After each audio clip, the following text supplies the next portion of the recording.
I'm Anita Huberman. I'm President and CEO of the Surrey Board of Trade. And can you believe it's December 1st, 2023? Oh my goodness.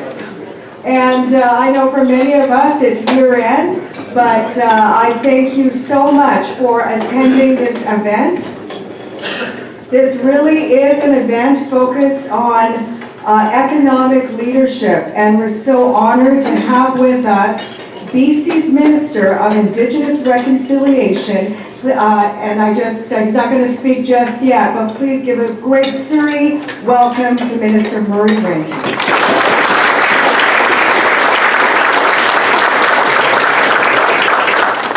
I would like to begin by acknowledging that we are on the traditional and unceded territory of our Coast Salish peoples, specifically the Kwantlen, Katzie, Semiahmoo, Tawasin, Arkikut, Coquitlam, Inuit, and Métis peoples. They have a profound connection to the land and water that surrounds our great city of Surrey. They are economic development partners. And I'm so pleased to welcome to the stage for our Indigenous greeting this afternoon, the Chief of the Semiahmoo First Nation.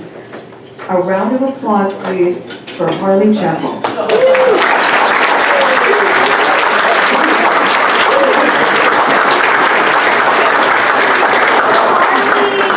No round of applause. Thank you. CM, just Jonathan, Heichka, Kunasanata, Tiasquile. Dear friends and relatives, first off, I'd like to thank you and welcome you to our home. Here with me today, I have two of my council members, Councillor Cook, Janine Cook, Councillor Grant Charles. From Kwantlen, we have Derek, representing Kwantlen today. Sure. I said sure. You know, I really want to welcome you and to our the unceded territory of the Katzie, Kwantlen, and the Semiahmoo. Oh, good. Councillor from Squamish. Thank you. I don't know. Sorry, my back was to everybody. So I really want to welcome you to our home. When we welcome and when we invite our people to come and gather, when we come and break bread, it's really important that we do it in the proper fashion. Our old people and our elders always reminded us that when you invite our people, you make it a good place for them to be. You make it a good place for them to come and gather, come and share a meal, come and share some words, to open their mind and open their hearts. The tool that we were given was this kowit, was the drum. I was taught these teachings by one of my late elders, and he said, this is the one thing that connects us all as human beings. It connects us all. Before we made this transition from spirit to human form, our first relationship and our first connection to this world as human beings was in our mother's belly. And when we connected in our mother's belly, when we connected to this world, our first relationship was through her heartbeat. So the tool that we use, the drums that we use, is that relationship, is to rebuild that relationship and reconnect us, reground us to who we are and where we come from.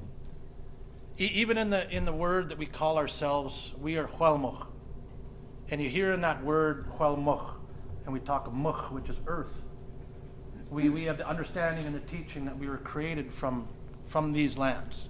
So when we say we are of these lands, our belief system goes back to we are made from these lands. That's where our people came from. You know, this tool that we use, sorry, hunk of pepper, almost made my eyes water. You know, this tool that we use, it was used in many, many different cultures, many different communities across the world. And here we use this one here. And what it does, when we do these welcomings, and even when we go back to the canoe journeys that we participate in, and many of you have, or may, or hopefully will, one of the teachings that we're always taught is when we visit our neighboring nations, when we gather and when we travel to their communities, we never pull our canoe up onto the beach. We never put our canoe head onto the beach. We're taught that's a sign of aggression. We're taught we pull just offshore, we raise our hands, we tie it, We raise our hands, this gesture that we use, a little bit different than the clap, a little bit similar, in my eyes, very similar to the handshake. When our ladies and our matriarchs and our children and our elders would come out and they would raise their hands and they would share this gesture, and it would show that it's a peaceful place. They'd reciprocate these welcome songs back and forth. And why they would do that is they would be able to instill who they are in their teachings and their knowledge, and they would reciprocate that back to one another. So today when we do this welcome, I'm gonna ask you to stay seated. Stay seated. I see a lot of our own, we don't stand up and we bow our head, and I'm like, whoa, wrong culture, wrong religion. Our elders always remind us when we come to the Longhouse, you come in, you sit down, you be quiet, and you listen. And that's what we're here to do today. We're here to come together, and I really want to welcome our Minister Rankin to welcome to our home here in Surrey, in our territory. But I'll be quiet. I always mess up their agendas, and I love doing it. I love doing it. Our elders said that it would do a few things when we do these welcomings. One, it brings us back. Our minds are December 1st. Ugh. I don't know how many of you guys are ready for Christmas, but I haven't even begun yet. Really, it brings us here. So our minds aren't on tomorrow. Our minds aren't on this evening. Our minds aren't somewhere else. It brings us here to this time and space. The other thing it does, we always say it fills all these empty chairs. It fills all the empty chairs because we're only human beings and we need all the help we can get. So I'm very, very grateful to be invited to be here today. Very, very grateful for our guests to come and share a little bit of time with us. And again, welcome you to the territory of the Katzie and the Kwantlen, the Simiama people. Haitshka, Kwanasanatacho. What am I going to sing? I don't know. It's a Friday morning. It feels like a Friday. Our teaching that we use, one of the songs that we're going to share, the song that I'm going to share, is our Thlacknamish flood song. And the origin of the song goes back to obviously the big flood that happened in this territory. We have teaching, and what the words in the song say, it says, "Stand strong, my dear people, because I'm a survivor of the flood." Our elders told us, remember who you are and where you come from. Remember who you are and where you come from. The gifts and the tools that the Creator blessed you with. And one of those being this. One of this being family and community. So I just thank you all here once again. Haitshka, Kwanasanatacho. Oh, oh, hey, oh, hey, oh, hey, hey. Oh, oh, hey, oh, hey, oh, hey. Shasha, Alexan, see him. I not touchel this wilmo. See come. Shasha, Alexan, see him. Oh, oh, oh, oh, oh, oh, oh,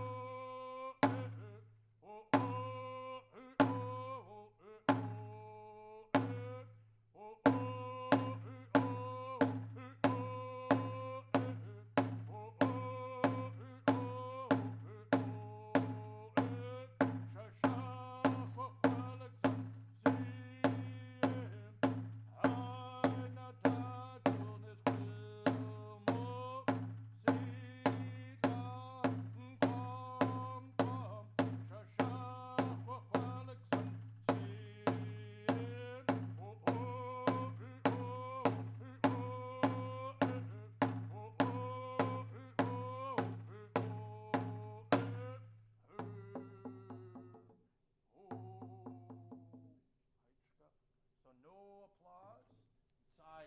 raising of the hands.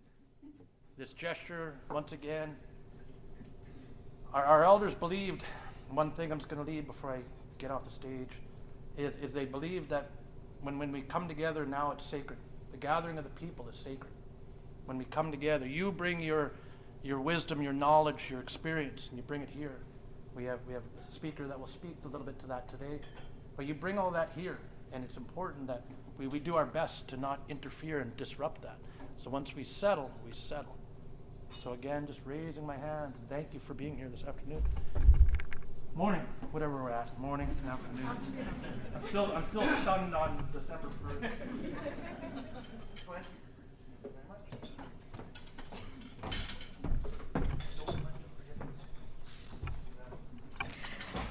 Thank you so much, Chief Chappell. Everyone, events like this cannot happen without sponsors. Please, a round of applause to our co-presenting sponsor, Beach Westgard.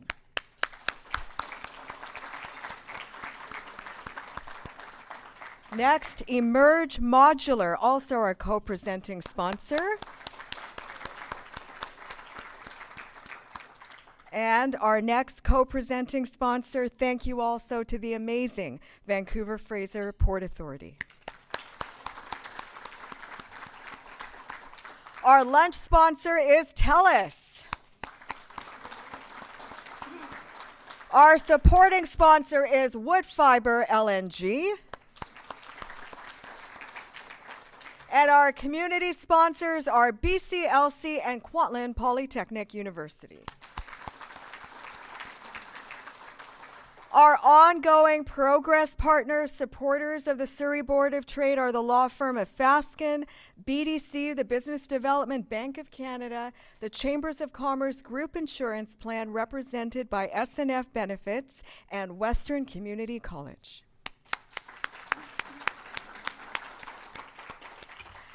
I just wanted to say that through the support of our sponsors at the lunch today, the Surrey Board of Trade has decided to make a $2,500 donation to the Indian Residential School Survivors Society.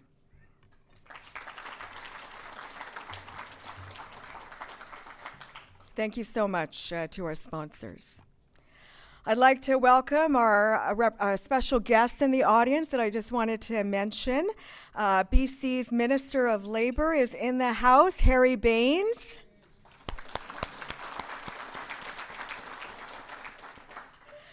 Chief Ian Campbell from the Squamish Nation, is he here? Yes, he is. And he runs the most amazing event, also taking place next year, our Indigenous Partnerships Conference. And it's taking place in Vancouver. The Surrey Board of Trade is a proud partner of that event. Really a solid pathway towards reconciliation. Ian, thank you so much for your great leadership. Chief Clifford White from the Gitga'ala Nation, thank you so much for being with us. And you saw him on stage already, Chief Harley Chappell and Councillors Joanne Charles and Janine Cook of the Semiahmoo First Nation are here. I haven't seen her, City of Surrey Councillor Linda Annis. Oh, she is? Excellent. And Consul General of Ireland for the Vancouver office, Kathy Gagan. Is she here? Kathy, there you are.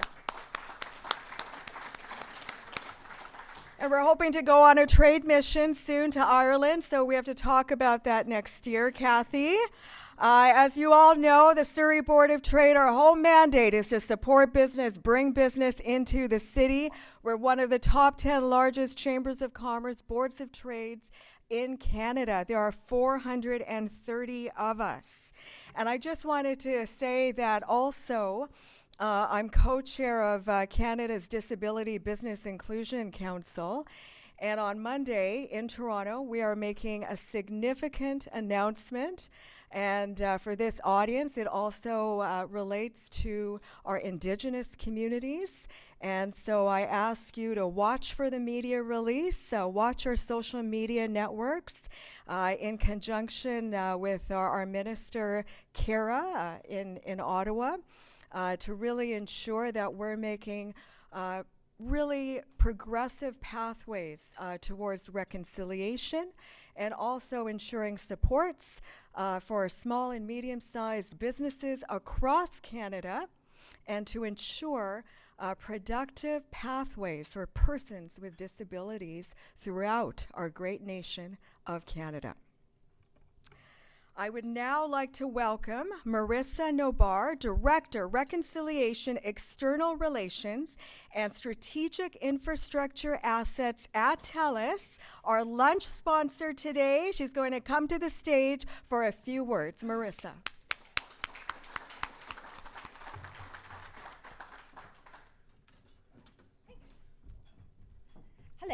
see some friends in the audience today. It's nice to meet everybody. It's nice to be here today. First, actually, I just want to thank Chief. Thank you for opening us up in such a good way. It's always such a great way to ground the conversation, and I really appreciating you welcoming us into your home today. We're really excited to be here today to hear more from Minister Rankin about the Government of BC's progress in implementing DRIPA, and really excited to hear what you have to say today. At TELUS, we believe strongly that technology can make life better. Technology is the opportunity to connect us and show us that we have more in common than not. It drives social outcomes, environmental outcomes, cultural outcomes. It enables strong governance. It accelerates the digital economy. Who of us in this room today has not used technology? Every part of our lives is dependent on technology, and technology is driving reconciliation in real time, but it takes all of us working together, collaborating to drive those changes, but only if we all have access to it. For more than a decade, TELUS has been proud to partner with Indigenous communities and government partners like the Government of British Columbia to connect Indigenous communities to our advanced broadband network. I'm really proud of what we've done here in British Columbia.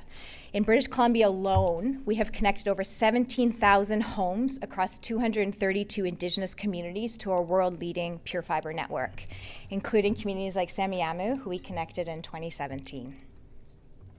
But we know we still have a long way to go, which is why our commitment to reconciliation is the commitment to connecting communities is foundational to our reconciliation strategy.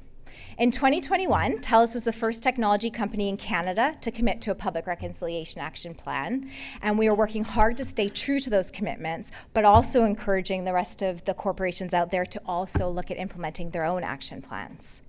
Last week, TELUS released our 2023 report sharing progress updates on our 18 commitments, which are guided by our Indigenous Advisory Council and align with our 4 key pillar areas of connectivity, cultural responsiveness and relationship, social outcomes, and economic reconciliation.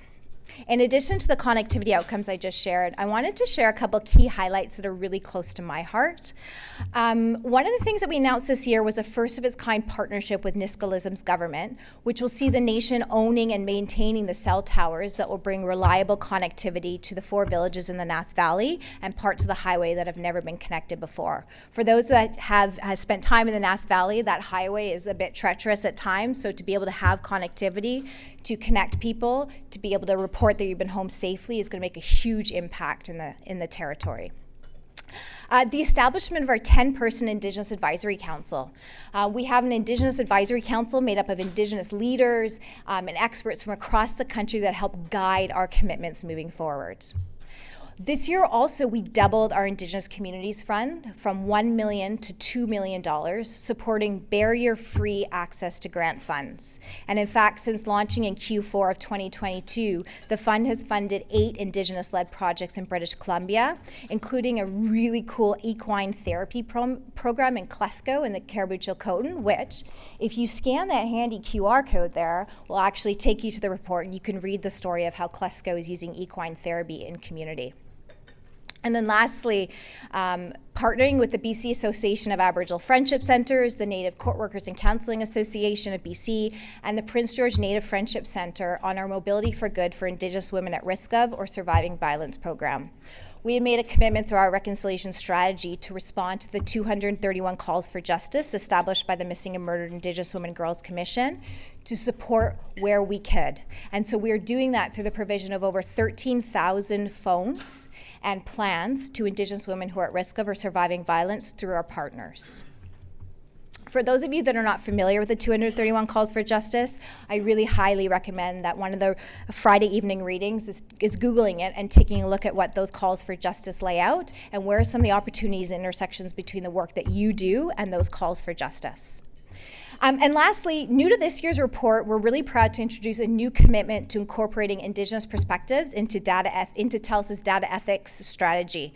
Again, AI is revolutioning the way we work, it's revolutioning the way we play, but we need to ensure that we need to ensure that the AI progression is inclusive of Indigenous perspectives.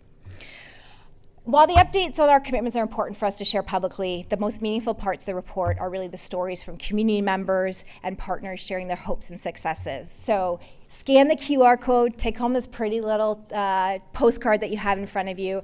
And even if you skip over our actions, what I do highly encourage you to do is read about how communities are leveraging technology to drive reconciliation in their communities. There are phenomenal stories coming out of Niska, coming out of an Innu community in Quebec leveraging connectivity to support tourism outcomes. There's so many cool things happening across this country leveraging technology, and I really encourage you to take a look at it because there are so many cool things happening, and each and every one of us have an opportunity to support and drive that moving forward. So with that, I definitely went over my 2 minutes, but thank you very much for your time, and enjoy your dinner or lunch.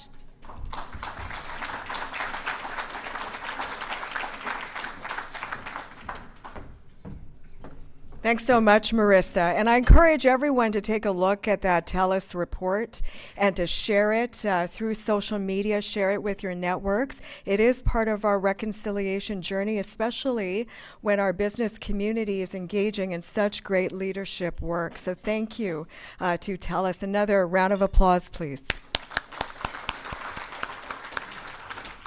I now welcome Diane Sparrow, Manager for Indigenous Affairs for the Vancouver Fraser Port Authority, our co-presenting sponsor, to say a few words.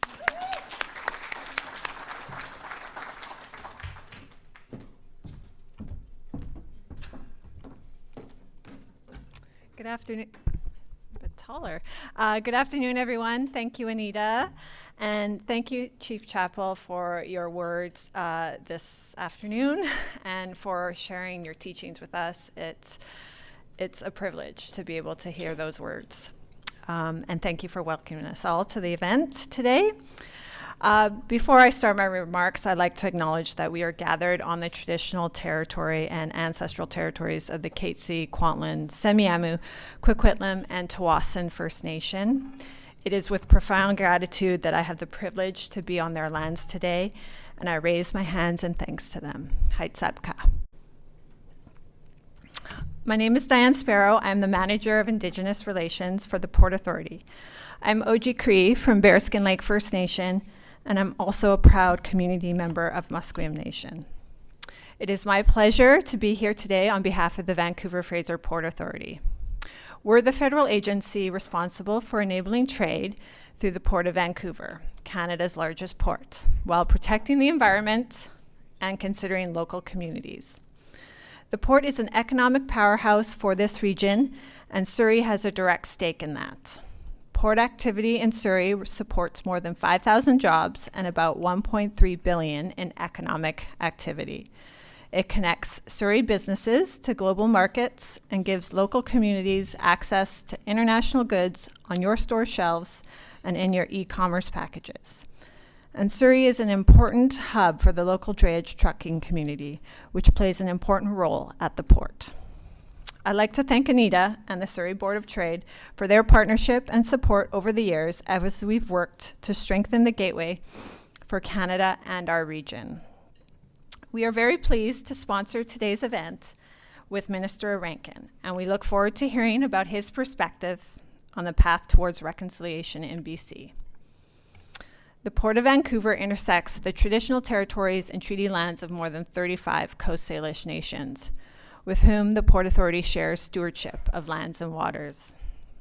We strongly value the relationships we've been building with First Nations as we work together towards shared goals that advance reconciliation. 2 years ago, we were very pleased to sign landmark relationship agreements with both Musqueam and with Tsawwassen. We're currently implementing those agreements, and we're also in conversations with other First Nations as we work to build and strengthen those relationships as well. Additionally, we've been pleased to sign mutual benefit agreements with 26 First Nations with regards to Roberts Bank Terminal 2 for a new container terminal in Delta. First Nations support and consent is a vital centerpiece of this project and has played an important role in achieving a federal project approval in April and a provincial approval in September, for which we're very appreciative. Looking ahead, we believe that meaningful collaboration with First Nations will play a critical role in the port's future and create opportunities to advance reconciliation. It is now my pleasure to introduce today's speaker. He was elected as the MLA for Oak Bay Gordon Head in 2020. He is a lawyer with expertise in environmental, Aboriginal, and public law. He holds law degrees from the University of Toronto and Harvard Law School. He served as a Member of Parliament for Victoria from 2012 until 2019 and was appointed as Justice and Attorney General Health Critic, and served as NDP House Leader.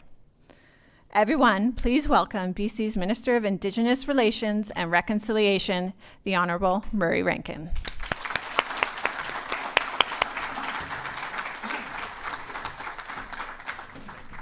Thanks, Diane. Hi, everyone. Really appreciate you being here. It's such an opportunity. You know, I normally would do a traditional a land acknowledgement, but I think it's been done 3 times, so you'll forgive me if I don't say it as well. But I do want to recognize a few important people in the audience. I first want to say thank you to Anita for your leadership. It's incredible. And Diane and Marissa for what you've said.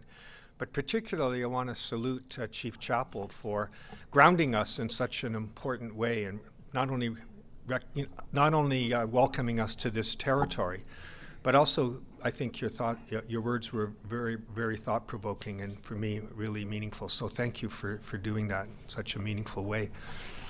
I also appreciate some of the other people that are in the audience. I recognize Chief Campbell from Squamish, and councillor, and Kwantlen representatives and councillors as well from Semiahmoo. It's really wonderful to be here, and it's lovely for me to see the level of engagement of Indigenous peoples in this part of the world.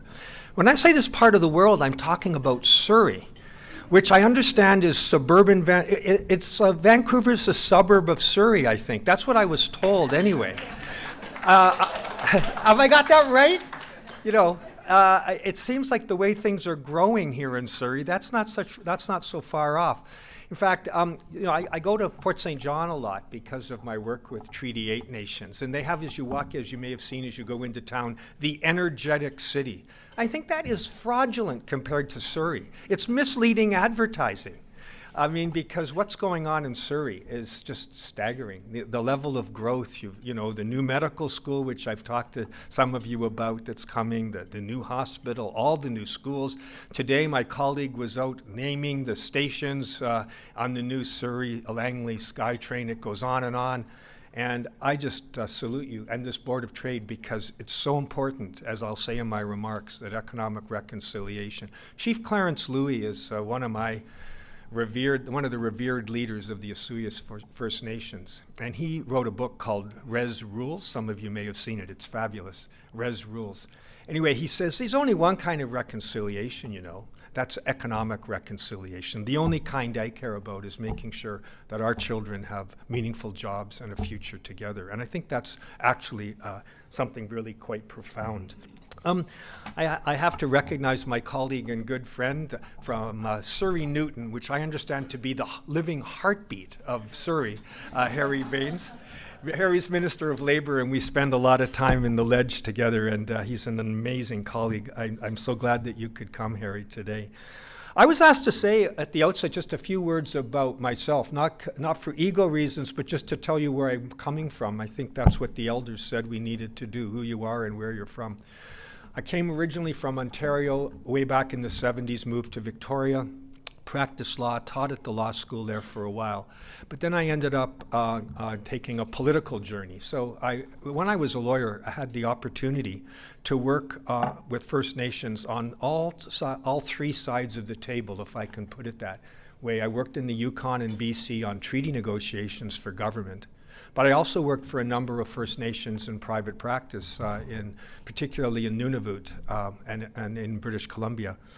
And lastly, I was a partner at a large law firm that blew up after I left it, not because I left it, I'm told, that Heenan Blakey, some of you will know, was a 500-person international law firm, and I had the opportunity to work with industry in doing impact benefit agreements and things with First Nations. And so I say that only because it gives me a perspective on the topic you asked me to address today, economic reconciliation. And from that perspective, I think I've seen it from different angles. And I just want to say that, it is a time in our history that we really should take a deep breath and reflect on. I grew up not knowing, like I suspect many of you not knowing, that there were things called residential schools. John Horgan famously says, despite his master's in history degree, that he learned about it in a Cowichan Community Hall when he was 3 or 4 years into being an MLA. And having done treaty negotiation with the Chalneth and other nations, I can tell you that to not know the history of residential schools doesn't allow you to really grasp what has been so critically important in our history of colonialism with First Nations. And we're still living with the legacy of residential schools. But there's so many good things that are happening that I want to describe that has moved us a great distance from that seminal part of our colonial history. 175 years since British conquest, if that's the word, of this part of the world, with thriving Indigenous communities in all parts of our province, not terra incognita, terra nullius, or whatever the lawyers called it, but really cultures that were thriving and unique and grounded in their communities that were for which there was an attempt to eradicate all of that in the colonial history of our province. And it's not told that way.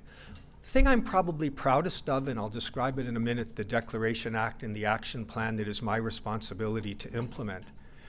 Probably the thing that I think is the most important as a former teacher is that it will be impossible to graduate from a high school any longer in this province without knowing the history of residential schools and the history and importance of Indigenous cultures in this province.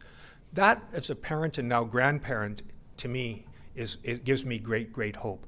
With so many new Canadians and other people from other parts of the country that come to this province, it's not surprising they wouldn't know that history. But now they're going to have to know it, and the kids are going to come home and educate their parents like they did with me when I was learning about computers for the first time. Anyway, I'm just so honored to be serving in this role at this point in our history. My ministry is involved in coordinating our efforts to achieve this kind of reconciliation. And I think I was asked to talk about 3 or 4 different things, but I'm going to start and focus on economic reconciliation, talk about housing, talk about the resource sector, and a bit more at the end, if I may, on education, and then I hope that we can have a conversation about anything that you would like to address. I think the thing I always say at the start of this is, to me, the framework for reconciliation in our province is the Declaration on the Rights of Indigenous Peoples Act. And I never give a speech without saying that this is not an NDP initiative. Oh yes, it was passed under NDP Premier Horgan. But, you know, it was the product of unanimous support in the legislature. Never forget that. Never forget that our whole province, through its representatives, all agreed that this was important to do as a step in decolonizing our province. I was just at an event you may have seen in the news that we had our speaker, Raj Chouhan, a member from Burnaby, led an effort to make the legislature more friendly to Indigenous people. Historically, they were never part of that. And so we now have aluminum signage in the Lekwungen Nation language all around the legislature. It was just unveiled this week. Some of you may have seen it on television. And there was members from the BC United Party, Mr. Rustad from the Conservative Party, Mr. Olson from the Green Party as well. This was all about reconciliation of that institution, of that ultra-colonial institution, the legislature. But what I say about the Declaration Act is it's everybody in the legislature agreeing that day in late 2019 that we needed to do things different. And we're the first jurisdiction in North America to do it. Bolivia passed a bill that has really had not much impact on what I can tell. Federal government has followed us and actually taken some of the same language that we struggled to create. But it's really a seminal event. And why I say it's seminal is because of this little Exhibit 1 here that some of you may have seen online. My job is to ensure that this document is not just gathering dust on a shelf. It's the action plan under the Declaration Act. What is that? The Declaration Act action plan has 89 concrete, specific, not pie-in-the-sky abstract commitments that every single ministry in our government has to make, has to keep. Promises that have to be kept, co-developed by Indigenous leadership, First Nation Leadership Council and others. And why that matters is we're going to be held to account every year in an annual report. If you go to declaration.gov.bc.ca, you'll see the annual report, the most recent one. And it'll tell you, quite honestly, and again, it's with co-developed, so it's not like a PR job by a government.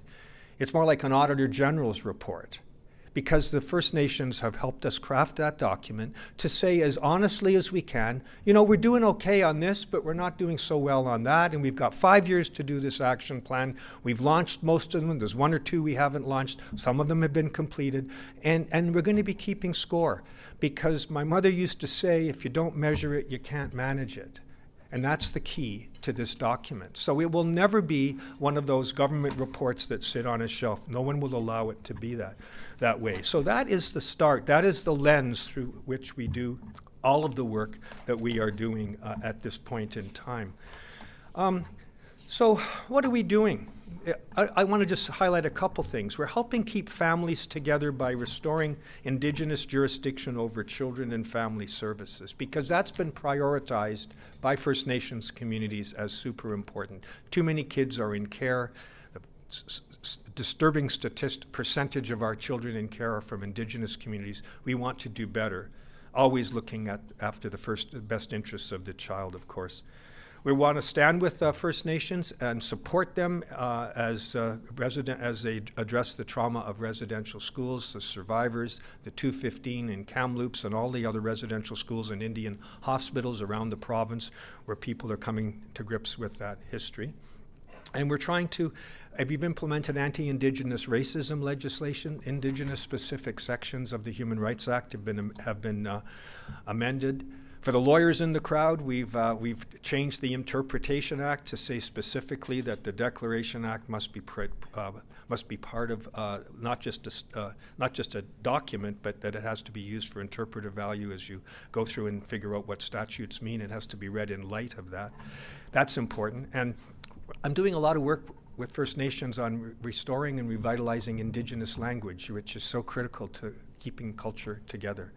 And we have Canada's first Indigenous-led Crown Corporation called the First Peoples Cultural Council, which reports to me that is doing enormous work. If you've been to the Royal BC Museum, you may have seen some of the displays about that critical work that's going on. And I'm going to talk about housing because as often you go into communities, I was just in the Coquitlam First Nation, and they say, you know, what really counts, it's all this stuff is great, but housing for our members is so, so important at this moment in time. That's not surprising to anybody, but it's particularly acute in the Indigenous context. Okay, a few things I'd like to say about the issue of economic reconciliation. Our approach is for inclusive growth that involves First Nations and helps to get around the structural racism that has been sadly part of British Columbia's history. I really think if you're doing business with First Nations, anyone who is in this room, and I know many who are doing it on a very profound way, it's more than just saying we had meetings and checking a box and so on. It involves creating a relationship. That's really what it's about. It's about relationship building. And it sometimes takes time to do it. I'm sure everyone who's Indigenous community leaders would agree that it's all about relationships and making sure that there's trust that develops. There's a lot of reasons to be distrustful among First Nation communities, and building that trust and saying what you're going to do and doing what you've said is what it's all about. I mean, that sounds trite, but there's been so many examples in the past of broken promises that we really need to celebrate those people who are working well and effectively in that field. I think we're seeing more and more of those partnerships in BC. We have, I want to tell you about one that I was a couple weeks ago able to attend in Victoria with. It was called the Non-Wakulis Council and Western Forest Products. You may have read about this. There's, again, because of a lot of work to create a trustful relationship, there was an agreement where the First Nations participation in the forest economy on Vancouver Island was secured. And this new partnership involved the Weewakai, the Weewakam, and the Comox First Nations, by which the partnership will have 34% acquisition in mid-island operations of Western forest products. That's astounding. Multi-million-dollar deal. And many of the chiefs were talking about what it meant in terms of steady funding to govern their communities, not just handouts and grants, but steady funding. And I think that is one of the themes I want to talk about. There are massive opportunities in British Columbia if we work in partnership with First Nations. I want to give you some stats. A recent report from the BC Assembly of First Nations found 3 years ago, First Nations contributed an equivalent of 2.6% of BC's total GDP. Stats Canada reports, the latest figures were 2020 that I could find, that First Nations contributed $48.9 billion to Canadian GDP, probably half of what it could be. First Nations businesses in BC have a revenue of about $4 billion in 2021. The fastest growing part of our tourism industry, both here and in Alberta, is Indigenous tourism.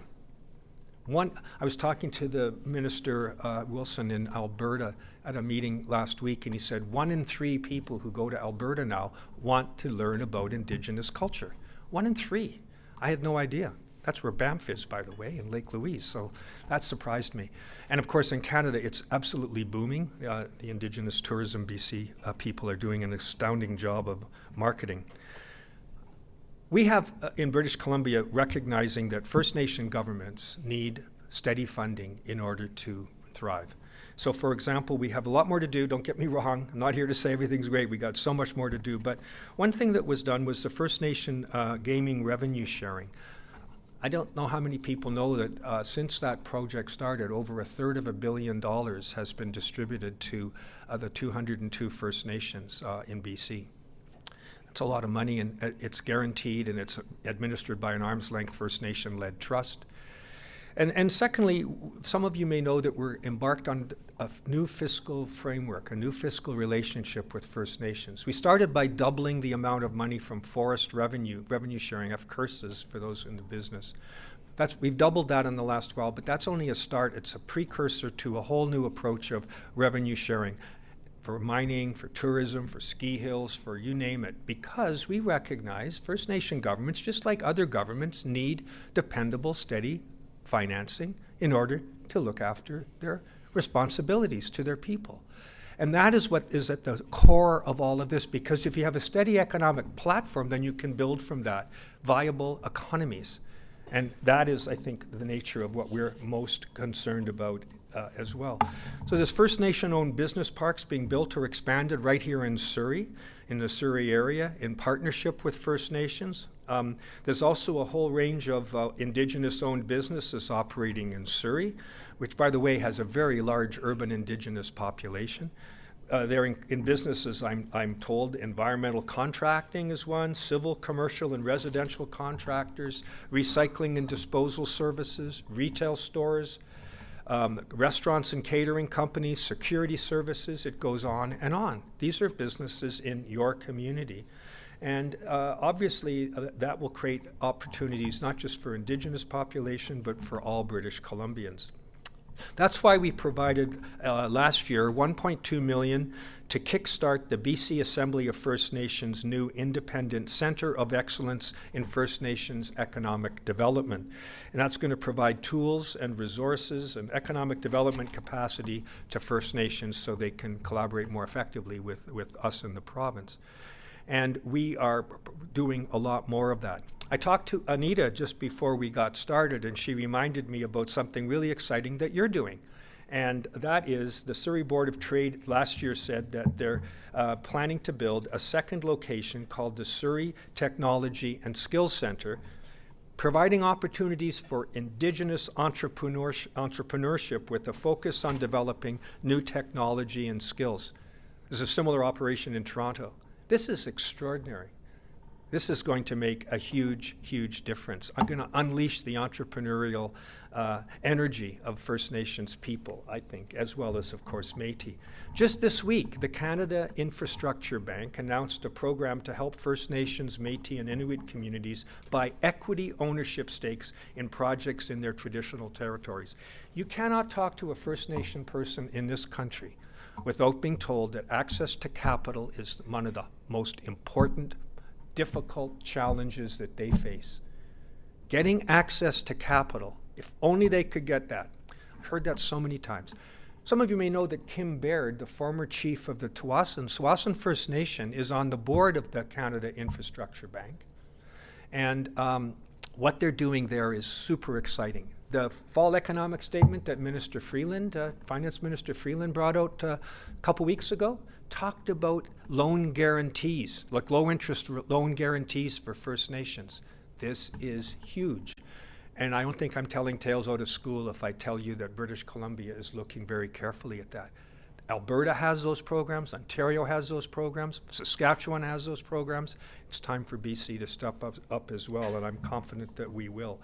Anyway, they've announced commitments at the CIB, the Canada Infrastructure Bank, to invest at least $1 billion in Indigenous infrastructure. And the First Nation Major Projects Coalition Chief Executive Officer called that initiative extraordinary, and frankly, more options, the better, is obviously the message from them. So we got to make sure that we don't leave anybody out as we move forward. There's 16,300 people in Surrey who identify as Indigenous, the largest urban Indigenous population of any municipality, including Vancouver, in British Columbia. So we're focused on that. A few words about housing. Probably the biggest challenge, if you know, the last legislative session was all about housing. We know that this figure I'm going to quote just staggers the imagination, but I'll say it out loud. In the last 2.5 years, 350,000 people moved to British Columbia, and none of them brought a house or a doctor. 350,000 people, over 100,000 this year so far. And those are the ones we know about. Where are they going to live? Now, I know you know this is the key challenge facing us right now, but it's particularly acute in Indigenous communities. And we've got to do better. And so, obviously, yesterday there was a unanimous vote. I'm very proud of that, at least on one of the bills this session, which was the transit-oriented development bill, so that people who actually use transit can afford to live near the transit stations, by which we're working on ensuring that we purchase land around the transit so that and allow and enable more densification so people can afford to live there. That's going to make, I think, a big difference, and I was pleased that it acquired unanimous support yesterday. That's going to be really relevant as well. Some of you may know that in Vancouver, under the Burrard Bridge, some of you may have seen that this Canada Infrastructure Bank helped with a project that the Squamish are doing, which is the CNOC building, up to over 6,000 rentals and 1,200 plus affordable homes on 10.5 acres. There's a whole bunch of First Nation land and government land that we could use to develop together. You've heard the Premier talk about the Jericho West out in the Point Grey area, Kitsilano area of Vancouver. There's a half a dozen properties where First Nations and government could collaborate in the greater Vancouver area. I'm really hoping we can make progress there as well. Oh, there's just so much. In 2018, British Columbia launched the Indigenous Housing Fund, a 10 years, $550 million investment, building 1,750 new homes on and off reserve in BC. Forgive me for bragging, but we're the only province in the country that is building on Indian reserves. And people say, what are you doing? Constitutional lawyers look at me and say, are you kidding? Other premiers look at us and say, are you kidding? Like, this is 100% federal responsibility, folks. But there's a problem, there's a crisis, and so we're spending money on it. In Budget 2023, nearly $2 billion earmarked to build and operate 3,500 homes on and off reserve, doubling our previous commitment. So much more to do, but we're trying to we're trying to grasp the nettle and do that work right now with federal partners who, with all great respect, have simply not stepped up on housing in British Columbia. Education, I'd like to end on education because where I started was education. I think this is obviously critical that our schools teach our children what needs to be done to have a successful life, but also a life recognizing the community in which they live. We've made investments in post-secondary supports, housing, Indigenous institutes, and gathering places so students can feel safe in their community. I represent Oak Bay Gordon Head, and I used to teach at University of Victoria. I was at an announcement on, I can't remember, Wednesday, maybe Thursday, with the Premier, 800 new housing units, all Indigenous-themed houses, mass timber, absolutely stunningly beautiful. I encourage you all to go see these new student houses, and lounges where Indigenous students will feel welcome. Names given by the Coast Salish people, the Songhees and the Esquimalt nations for these buildings. They're just stunning. And of course, that housing makes it easier to find rental housing elsewhere in Victoria, which is certainly helping because we have a serious problem there as well. I could go on and talk about some of the things, but I want to make sure that I give you time to ask any questions that you might have. I want to just talk about Surrey before I conclude. The City of Surrey is supporting, and I want to thank Councillor Ennis and your community, your council, for some of the great work you're doing on reconciliation. 2 new Indigenous learning centres here in Surrey, much appreciated. The South Surrey Centre opened with a community celebration just in June, and the North Surrey Centre is expected to begin early next year, completed by 2025. And that was after dialogue with the Semiahmoo, the Kwantlen, the Katzie First Nation. Amazing work that's going on in this community, and I really salute you for it. There's also, of course, the course 4 Seasons of Reconciliation that you promote on your website. This is all great, and partnering with a number of businesses and so on, I think this is going to make a big difference. There's lots to celebrate. And, you know, when I go around the province, I mentioned I was a treaty negotiator back in the 90s, and it's like a tale of 2 cities. It's almost like I feel like Rip Van Winkle sometimes when I go out there, you know. The level of commitment and interest in trying to get on with reconciliation now compared to then, it's just day and night. I can tell you that from personal experience, and it makes me really proud when I come to places like Surrey and I know the efforts that are being made here and all around the province.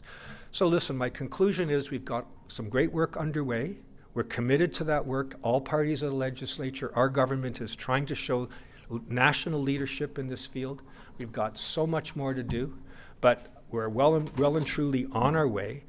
I want to say thank you for coming today and hoping we have an opportunity to engage a little bit on this critical issue. It really is one of the challenges of our time. I think British Columbia is up to it, and I'm really excited to be part of this journey together toward reconciliation. Thank you so much for having me. Do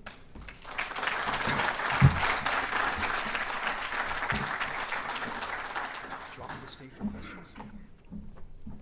So everyone, the microphones are in the room. We are recording today's session, so I'm going to ask you if you do have a comment or a project that you're working on that really provides inputs into our whole Indigenous reconciliation journey, please let the minister know at the microphones. State your name, your company name, and your question or your initiative. And we would be open to your feedback. But I just wanted to start with the first comment or question, and you may or may not know the answer to this, but the salmon farming industry, though it's on Vancouver Island, and the decisions that have been made by the federal government around the closure of some of our salmon farms are impacting several of our food processing and ancillary industry businesses right here in Surrey. And I know when I spoke to John Horgan previously about this, and of course Minister Kalon in his former capacity as Innovation and Jobs Minister, they wanted to keep those salmon farms open that was a pathway towards creating economic opportunities for Indigenous communities. And I know Chief Campbell can resonate with this comment that I'm making. Just wondering how you are working with the federal government to ensure that the salmon farming industry in British Columbia remains alive. Bit of a loaded question, I think. It's a very controversial topic. I know on Vancouver Island, as you referenced, that's where the heart of the industry is. There are communities that are hugely in support of the existing fish farm industry, and there are those that are adamantly opposed. I think of Campbell River, where we have the Wewakai who are in support, and we have the Kahus who are opposed, along with the Hamalko. And there was a ceremony up in Namgis where the closing of the fish farms in Broughton Archipelago attracted international attention. I had a chance to attend that.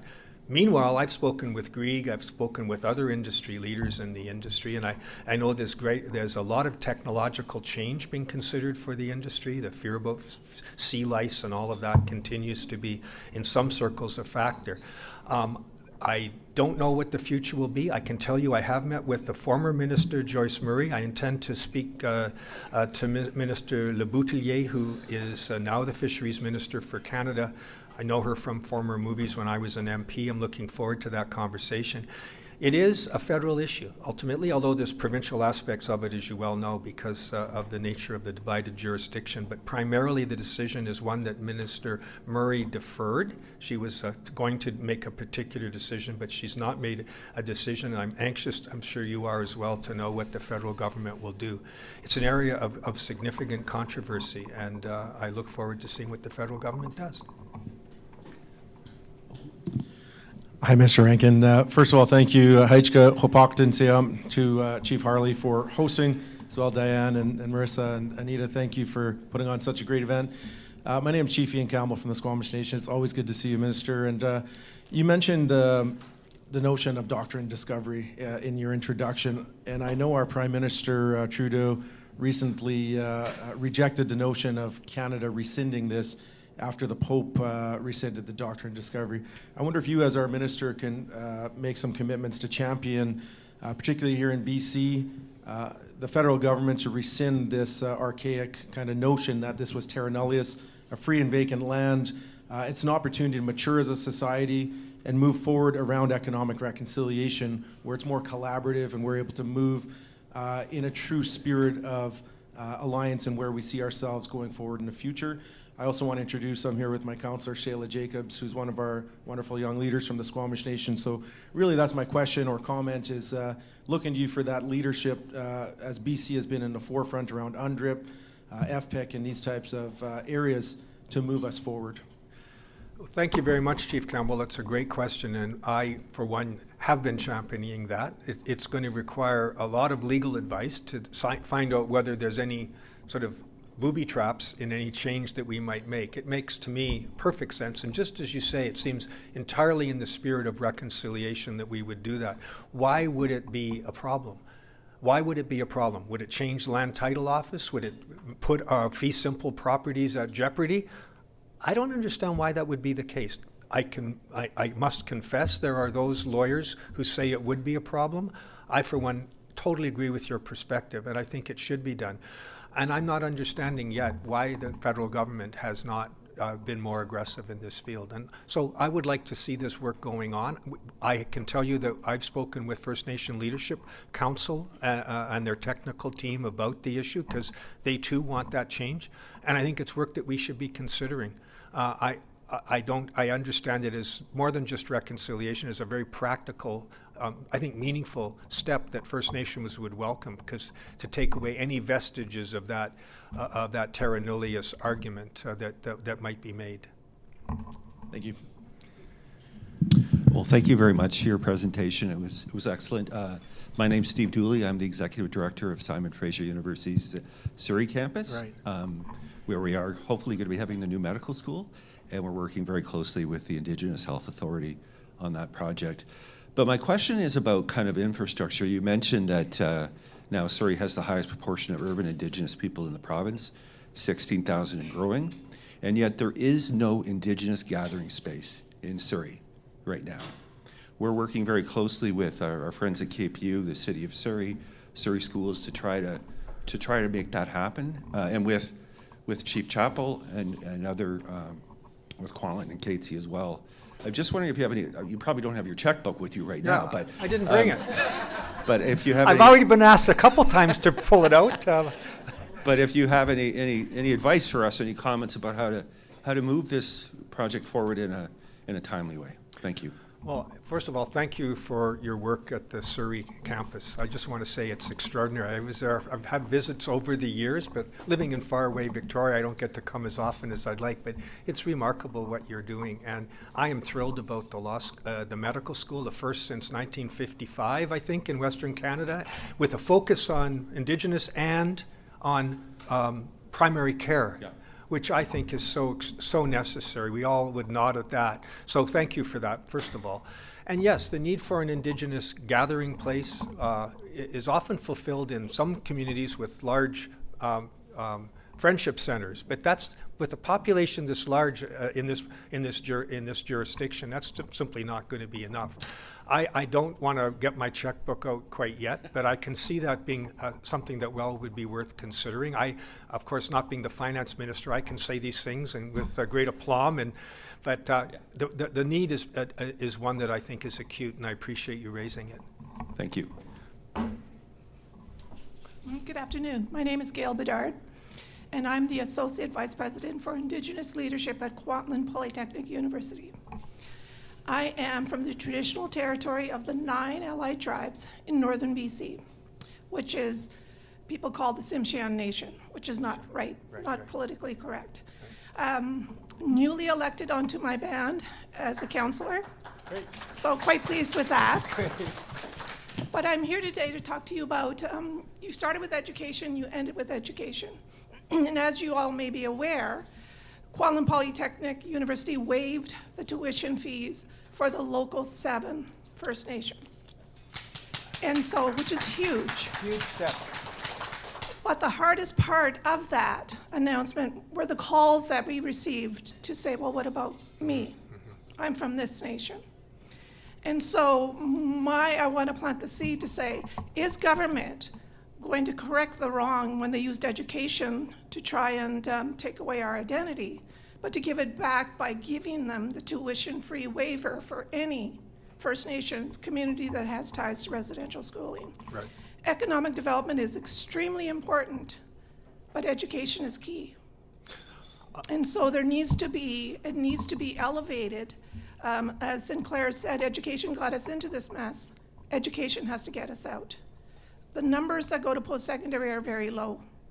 The nations don't have a lot of funding for post-secondary, so students can't go. But I think KPU did an amazing job by honoring through the TRCs, by waiving that, and I hope that we break the bank eventually on that, because I want to see a lot more students going to post-secondary.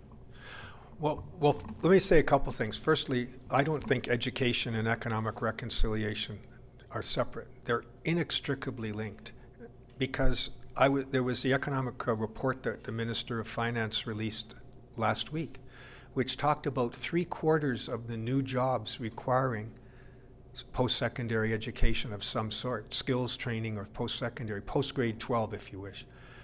Think about that, 3/4. And Indigenous people, if they don't have the education, and they're the fastest growing part of the population base as well, they'll never be able to get a foot on the economic ladder in order to achieve economic reconciliation, unleash the entrepreneurial zeal that so many First Nations people have. So the principle that you're articulating is really, really important. I don't think that it should be connected up very much with economic reconciliation. Now, what would it cost to do that? I don't know. Is it worth it? Probably is, based on what I've just said, but I can honestly, to be responsible, I'd have to say the Minister of Finance needs to examine it. What I do know is Minister Selina Robinson, post-secondary future skills minister, has been talking about funding more spots at some of the post-secondary institutions, Nicola Valley Institute of Technology and others. I know that there's a lot of work going on in that regard.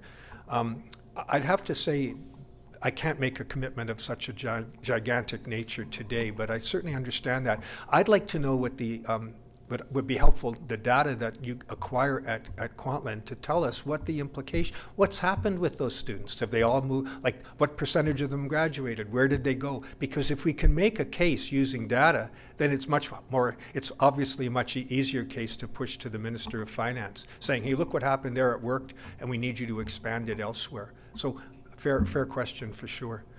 Thank you. Good afternoon, Minister. Drew Lawrence from Harper Gray, LLP, so a fellow member of the bar. Privileged to be legal counsel to several First Nations in the province, from north to south, and a little bit east as well. And I'm dealing quite often on the economic reconciliation files and land transferred and land deals with the province and share deals and other transactions. And there's a particular issue that popped into my head when we were discussing changes to the Interpretation Act. Currently in British Columbia, a First Nation is not recognized as a legal person under the Interpretation Act. And this causes me, caused my clients great expense, lots of confusion at the council tables and with boards when we're dealing with owning shares, LP units, and land assets. And every few months I get on the phone with the Land Title Office and we have a back and forth about why is this the case and can we change it? And so something I'd like to see on the legislative agenda or hear your feedback is, could a change be made to the Interpretation Act to allow a First Nation to hold assets in their own name and to avoid these bare trusts and these complicated legal structures that we have in place, which are an example of setting nations back? Yeah. When I can own land and the city of Surrey can own land and the province can own land, but Semiahmoo First Nation, who's not my client, but as an example here today. Not yet. Yeah, no. But they cannot. And so I think there's a small change there. It's a stroke of a pen. Yep. Obviously, there's some legislative framework that follows from that, but I think it's a small step in the right direction. Thank you. Let me say I agree with you 100%. And let me tell you that I think this change is one that I would ask you to just watch this space. Okay? Great, thank you. There's those who say it can't be done because, the federal government has primary responsibility. I don't understand that argument. It should be that we can, as a province, we can decide what entities are legal persons without any help, thank you very much, from any other order of government. And if it makes that practical difference, which I know it would, why wouldn't that be another important step on the road to economic reconciliation? You're pushing on an open door with me. Good afternoon, everyone. My father used to call this training through terror, getting up here, but thank you, Minister, for being here. So my name's Harmon Burgess, and my company is called Classroom Ready, and we are a publisher of education resources for kindergarten through grade 12. We sell, amongst other things, a resource that we, in collaboration with 8 Indigenous authors, we put together that in fact teaches about residential schools. So I, like you, was once guilty of really not even knowing that they existed or what went on in them.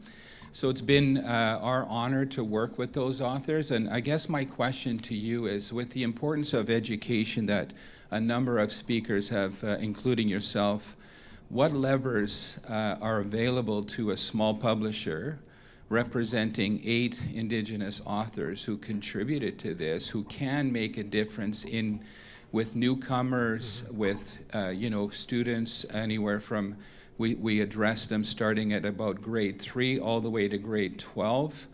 This book that I'm holding was recently unofficially endorsed by the BC Superintendents Association as a suitable resource for graduation requirements. So is there any way of getting word out that this resource exists, not only for education? We also have a business edition because, like many of us that didn't really, get a good education around all those important topics, we have a business edition.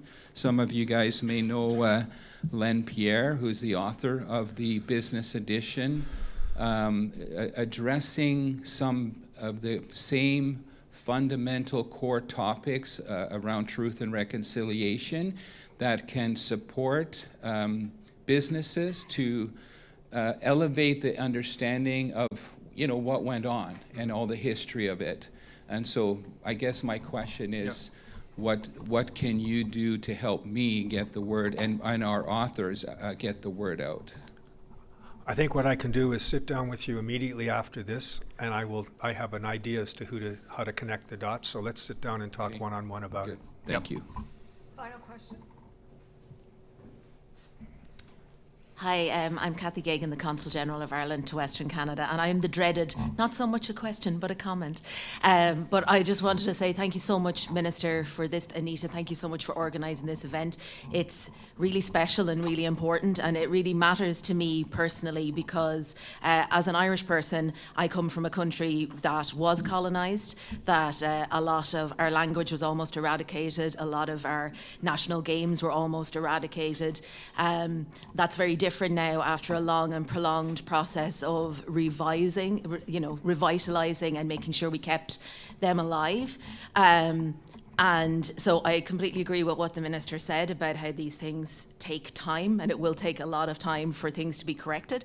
But at the same time, conversations like this are so integral, and the work that is being done is really important.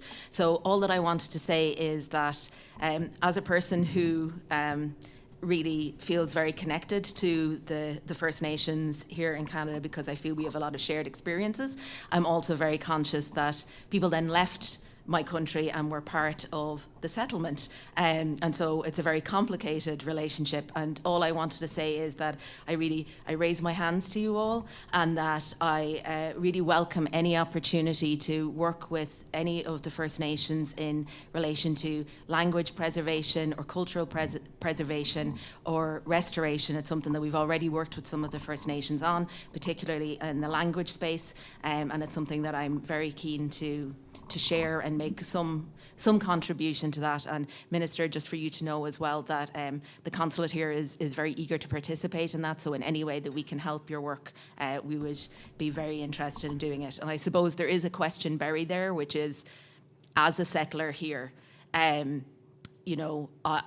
eager to learn what we can do and what are practical tips to do. So I think that the government is doing so much, but as an individual, I would really like to do more and be able to tell all of the Irish people who have moved here. A lot of those 350,000 people you said about moving to BC have come from my country, and I want to make sure that they know all of the history of Canada and all of the peoples here. So just thank you very much. Thank you. Thank you for that. And I as you reflect on colonial history, and I mean, you're from such a wonderful country, but such a great example of colonialism.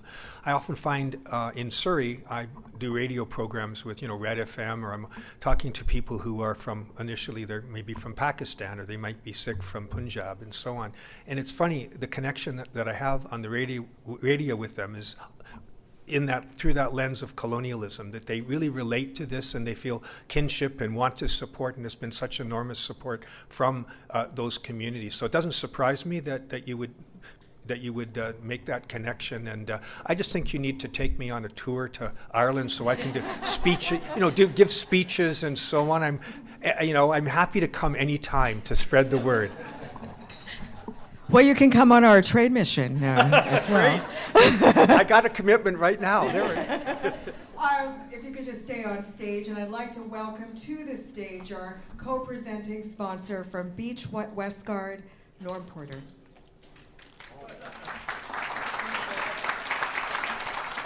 You're going to say a few words and thank our speaker. Yes. Well, first of all, to the Surrey Board of Trade and to Anita, I really, really appreciate all the work you do in support of business in Surrey. And I've, especially these lunches, I've attended a few lunches. I think I've always come away with some valuable insights. So there's to you. And welcome all of our First Nations leaders here. I know just very few of you, but you're doing a great job. The path to reconciliation is welcome in my eyes and my heart. I think it's been a big step forward for Canada, and it looks sometimes like a never-ending road, but the end of that road will be we will all live as one. So fantastic and great job. And thank you, Minister Rankin. Thank you. I got a whole bunch of valuable insights from you too. Thank you very You're doing a good job too. Thanks for saying that. Appreciate it. And I personally welcome my Samiamo First Nations friends and partners and Councillor, where are we? Councillor Charles, Councillor Cook, that's why she's going, and of course Chief Harley Chappell. And that was a tremendously moving opening. Thank you. And that's about all I have to say. This has been a great event.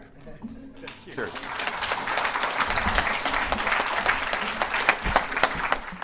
So everyone, the minister is going to stay for a little bit so you can have your photo taken with him and also speak to him about anything, right?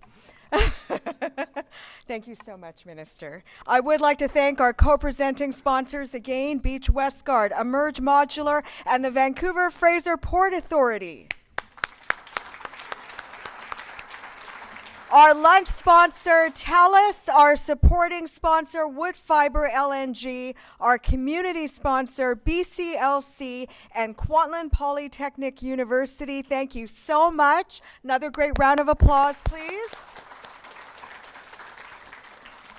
And everyone, life is not over yet at the Surrey Board of Trade. We have some major events coming up. On Tuesday night, we have over 500 business representatives here at the Sheraton Hotel for our Board of Trade Christmas party. So that's from 5 to 7:30 p.m. And we have not only parking underneath the hotel, but adjacent parking. So come early. It is the Christmas party for Surrey's business community. Thank you so much, everyone, and make it a great business day.